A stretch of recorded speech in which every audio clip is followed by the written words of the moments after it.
Billy was 17 years old. He was wearing a new navy blue overcoat with a brown trilby hat and a new brown suit, and he was feeling fine. He walked briskly down the street.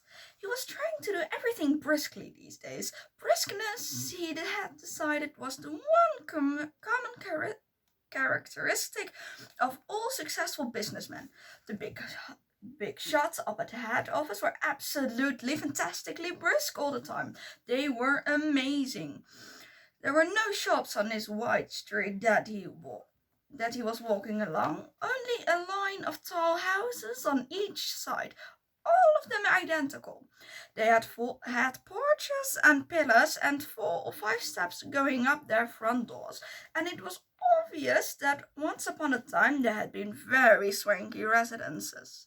But now, even in the darkness, you could see that the paint was peeling from the woodwork on their doors and windows, and that the handsome white facades were cracked and blotchy from neglect. Suddenly, in a downstairs window that was brilliantly illuminated by a street lamp not 6 yards away, Billy caught sight of a printed notice propped up against the glass in one of the upper panes. It said, "Bed and breakfast." There was a vase of yellow chrysanthemums, tall and beautiful, standing just underneath the notice. He stopped walking.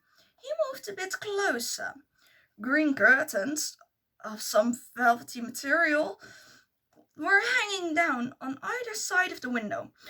The chrysanthemums looked wonderful beside them. He went right up and peered through the glass into the room, and the first thing he saw was a bright fire burning in the hearth, and on the carpet in front of the fire, a pretty little Dutch hound was curled up, asleep with its nose tucked into its belly.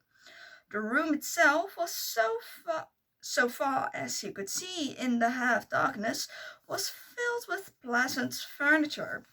There was a baby grand piano and a big sofa, and several plump armchairs. In one corner he spotted a large parrot in a cage. Animals were usually a good sign in a place like this, Billy told himself. And all in all, it looked to him as though it would be a pretty decent house to stay in. Certainly, it would be more comfortable than the Bell and Dragon.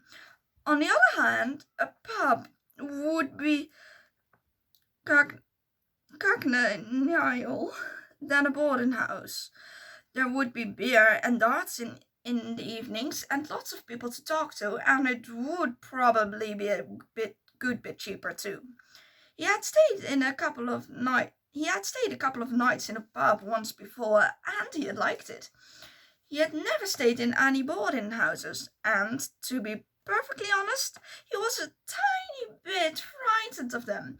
The name itself conjured up images of watery cabbage, rapacious landladies, and the powerful smell of kippers in the living room. After dithering about like this in the cold for 2 or 3 minutes, Billy decided that he would walk on and take a look at the Bell and Dragon before making up his mind. He turned to go. Now, a queer thing happened to him. He was in the act of stepping back and turning away from the window when all at once his eye was caught and held in the most peculiar manner by the small notice that was there. "Bed and breakfast," it said. "Bed and breakfast, bed and breakfast, bed and breakfast." Each word was like a large black eye staring at him through the glass, holding him, compelling him, forcing him to stay where he was and not to walk away from that house.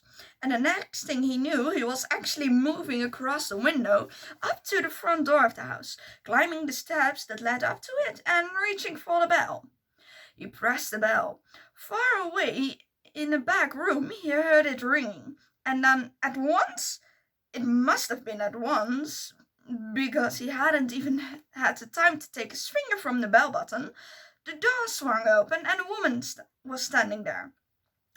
Normally, you ring the bell and you have to wait at least half and you have at least a half a minute's wait before the door opens. But this dame was like a jack in the box. He pressed the bell and out she popped. It made him jump. She was about 45 or 50 years old, and the moment she saw him, she gave him a warm, welcoming smile. Please come in, she said pleasantly. She stepped aside, holding the door open, and Billy found himself automatically starting forward.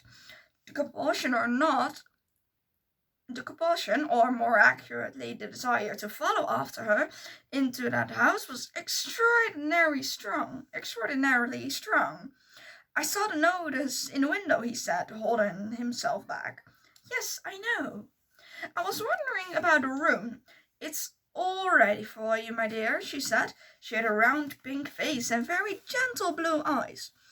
I was on my way to the Bell and Dragons, Billy told her, but the notice in your window just happened to catch my eye. My dear boy, she said, why don't you come out of the cold? How much do you charge? 5 and 6 pence a night, including breakfast.